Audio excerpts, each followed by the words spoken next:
अच्छा, साढ़े साथी को लेकर लोग बहुत डरते हैं। साढ़े साथी क्या बला है? साढ़े साथी सर देखो कहीं बला है भी या नहीं है? नहीं है सर, वो साढ़े साथी बहुत अच्छी होती है। शनि बहुत कम लोग होते हैं जो कहते हैं कि साढ़े साथी अच्छी चीज देखो होती सर, मैं तो अच्छा मानता हूँ। लोग गलत इसलिए मानते हैं क्योंकि लोगों का जब शनि की साढ़े साथी आती है तो किसी का अच्छा नहीं होता है। और कई बार ऐसा होता है किसी के शनि की साढ़े साथी आती है तो अच्छा हो जाता है। शनि के 3 पार्ट होते हैं। जैसे साढ़े साथी होती है तो 2.5 साल वो रहेंगे सर में, फिर पेट में, फिर पैरों में। अच्छा। तो या तो वो आते वक्त फायदा देगी या जाते वक्त। कुल मिला के शनि फायदा ही देता है। आते वक्त जैसे शनि की माँ दशा शुरू होती है और थोड़ा बहुत प्रॉब्लम आ जाती है तो लोग घबरा जाते हैं, मेरे शनि की दशा लग गई इसलिए मेरे ये हो गया, मैं पर आगे तो चल के देखिए ना सर, और भी अच्छा होगा। कई सेलिब्रिटीज़ के देख लो, शनि की माँ दशा चल रही है और उनका कल्याण हो गया। अभी देख लो अक्षय खन्ना के शनि की माँ दशा ही चल रही है। बिल्कुल। तो उनका देख लो, जाते भले ये बीच में देवो, चाहे जाते जाते देवो, चाहे शुरुआत में देवो, उनको फ़ायदा ही दिया है। आज उनकी टीआरपी भी अच्छी हो गई है, उनकी फ़ीस भी बढ़ गई है। पहले कम फीस लेते थे, अब तो बहुत ही डिमांड हाई लेवल की हो गई है। तो ये सब शनि देता है। शनि जब देने पे आता है तो कहते हैं कि छप्पर फाड़ कर देता है। फिर वो मतलब इतना देगा कि आप कुछ संभाल नहीं पाओगे। तो शनि को खुश करने का कोई खास उपाय है? क्योंकि साढ़े साथी के अंदर लोग क्या करें? साढ़े साथी किसी पे चल रही फेवर में रहे, क्या करें? शनि का सबसे बेस्ट उपाय मैं बताता हूँ। हर शनिवार को मंदिर जाइए। मैं जैसे हर पॉडकास्ट में बताता हूँ, मंदिर जाने वाली रेमेडी। शनि भगवान के मंदिर जाइए, काला तिल तेल के अंदर डाल के उनकी मूर्ति के ऊपर चढ़ाइए, ठीक है, उनको प्रणाम कीजिए। और वहाँ जो गरीब बैठे रहते हैं जी, उनको हर शनिवार को कुछ न कुछ दीजिए। और दूसरा उपाय अपने घर में ही है, जो आज तक मेरे को नहीं लगता किसी पॉडकास्ट में किसी ने बताया होगा। आपके घर में आज तो ये ज़माना ऐसा है, हर घर में काम वाली आती है, उसको एक टाइम का खाना अपने घर पे खिला दीजिए। अच्छा। हमेशा। और उसका मान सम्मान कीजिए। उसको डांट वगैरह, जो मान लो काम वाली आती है उसके हाथ से कुछ टूट गया या कुछ गड़बड़ हो गया, कुछ सही काम नहीं किया, तो उसको डांटो मत। इससे भी शनि खराब होता है? इससे भी शनि खराब होता है। ये चीज़ किसी को पता ही नहीं है। उसको परमानेंट एक टाइम का खाना अपने घर खिला दो। एक जना का खाना वैसे बचता ही है। आज प्रत्येक घर में इतने, अपन इंडिया में इतने लोग हैं, ऐसा कोई नहीं है कि मेरे घर में सिर्फ फिक्स खाना बनता है। 4 जने तो 4 जनों का खाना साफ, ऐसा नहीं है। सबके घर में खाना बचता ही है। आप उनको दे दो। सुबह आप बाहर फेंकोगे या किसी को दोगे, गाय को किसी को भी दोगे, इससे अच्छा एक उनको भी दो और गाय को भी दो। बिल्कुल। मैं ऐसे नहीं बोलता हूँ गाय को मत दो, गाय को भी दो। पहले उनको खिलाओ बैठ के अच्छे से उनको।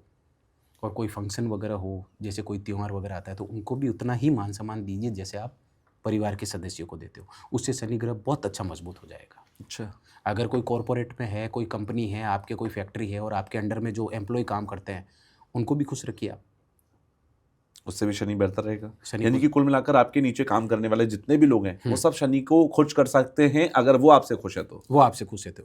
अगर उनके मन में थोड़ा सा भी आपके प्रति हुआ, दुख हुआ, तो शनि ग्रह खराब हो जाएगा। ओह, ये चीज़ किसी को पता नहीं है, या आपने शायद पहली बार ही सुना होगा। जी बिल्कुल।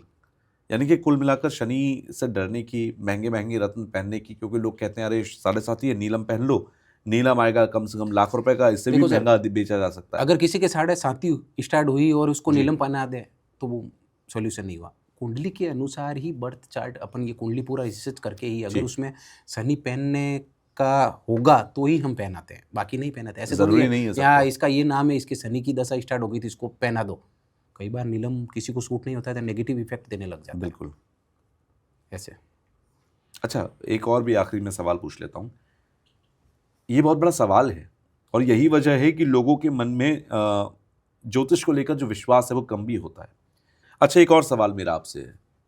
ज्योतिष में बहुत सारे दोष हैं, बहुत सारी ऐसी चीजें हैं जिन्हें समय समय पर देखा जाता है। जब किसी की शादी तय होती है तो कहते हैं कि गुण मिलान करा लेते हैं कुंडलियों का। जी।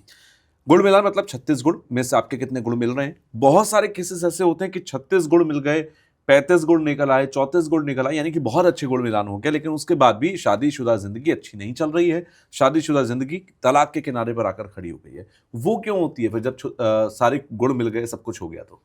सर ये अंडरस्टैंडिंग की वजह से होता है। बाकी मैंने ऐसे कई केसेस देखे हैं जिनमें ऐसा नहीं है। किसी के 18 गुणांक मिल रहे हैं, मिनिमम 18 होने ही चाहिए, 50%। किसी के 16-17 मिल रहे हैं तो उनकी लाइफ अच्छी चल रही है। हाँ, अंडरस्टैंडिंग वो कि भाई अपने को अंडरस्टैंड। और मांगलिक का भी आपने सुना ही होगा, लड़के को मांगलिक है, लड़की को नहीं है, तो भी शादी टूट है। लेकिन मेरे पास ऐसे कई केसेस पड़े हैं जिनकी लाइफ निकल गई।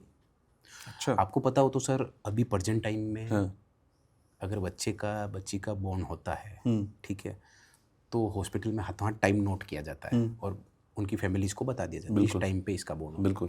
पहले ज़माने में कहाँ था टाइम, था ही नहीं, बिल्कुल। तो भी तो शादियाँ टिकती थी। हाँ। और पुराने ज़माने की शादियाँ विदाउट कुंडली रीड किए, विदाउट मुहूर्त निकाले शादियाँ होती थी, और आज तक कभी किसी की शादी नहीं टूटी। ये अभी ही क्यों टूट रही है? ये क्या होती reason है है? मेंटेलिटी और अंडरस्टैंडिंग। अच्छा। आजकल का ज़माना देखिए सर, सोशल मीडिया का ज़माना। अभी हाल ही में मैं एक गाड़ी से आ रहा था, ड्राइवर था, मैंने उसको पूछा भाई शादी हो गई तुम्हारी? कि सर हो गई। तो मैंने कहा अकेले क्यों रहते हो फिर यहाँ पे? उसने मेरे को बोला मैं अकेले ही रहता हूँ रूम लेके, कि डिवोर्स हो गया मेरा। मैंने कहा क्यों हुआ डिवोर्स, इसका कारण? तो उसने मेरे को खुल के बताया पूरी बात कि सर आजकल का ज़माना तो आपको पता ही है कैसे है, पूरा ज़माना ही अलग है। वो चाहती है कि मैं उसके अंडर कंट्रोल में रहूं, और मैं चाहती हूं वो मेरे अंडर कंट्रोल में रहे, लेकिन दोनों रहना नहीं चाहते। तो ये अंडरस्टैंडिंग होती है, दोनों में से एक को सेक्रीफाइस करना पड़ता है।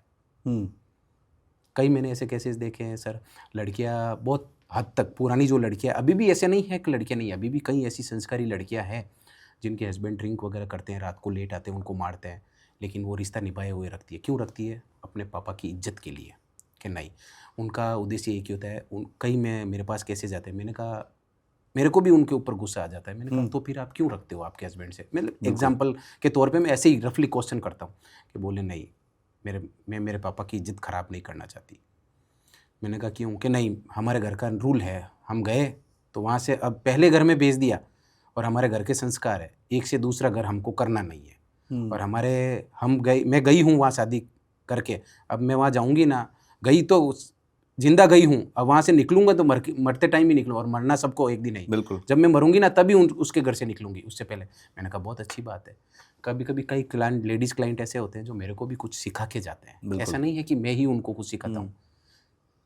तो ये अंडरस्टैंडिंग होती है सर। यानी कि कुल मिलाकर शादी कहीं किसी भी घर में टिकती है, किसी भी दो लोगों के बीच में टिकती है तो अंडरस्टैंडिंग की वजह से टिकती है। अंडरस्टैंडिंग बना के रखो, तब ज्योतिष और कुंडली भी टिकी रहेगी। आपको पता हो तो सर डिवोर्स का केस चलता है, बिल्कुल, जज को सब पता होता है कि ये डिवोर्स का केस है और ये गलत हो रहा है, तो जज, आपको पता है कोर्ट का नियम है 6 महीने की मुद्दत देते हैं।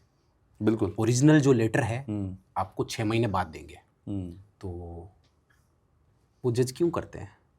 कई ऐसे केसेस हुए जो उस 6 महीने के टाइम पीरियड में बच गए। जज को सब पता है, वो बहुत होशियार है जी। वो खुद पढ़े लिखे इंसान है, वो तो होशियार होंगे। तो कहीं 100 में से 80% केस सोल्व 6 महीने में, विद इन 6 महीने के जो टाइम पीरियड होता है ना उसमें सोल्व हो गए, और 20% ऐसे केस है जो सोल्व नहीं हुए।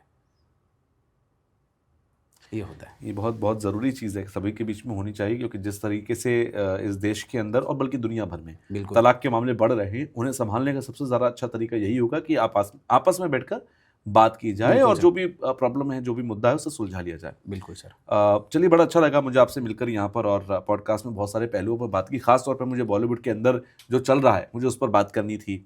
गोविंदा साहब की ज़िंदगी में क्या चल रहा है, सुशांत सिंह राजपूत को लेकर बहुत सवाल उठते हैं, वो हमने यहाँ पर समझा। और धुरंधर मूवी का डिस्कशन बहुत इंपॉर्टेंट है, क्योंकि अक्षय खन्ना की वजह से, अगर या उनके सितारों की वजह से धुरंधर को कामयाबी मिली है, तो मुझे लगता है कि आने वाले समय में अक्षय खन्ना और भी अच्छी मूवीज देने वाले हैं, बिल्कुल देंगे, जिसका इंतजार हम सबको होगा। एक बार फिर से आपका धन्यवाद कि आप स्टूडियो में आए।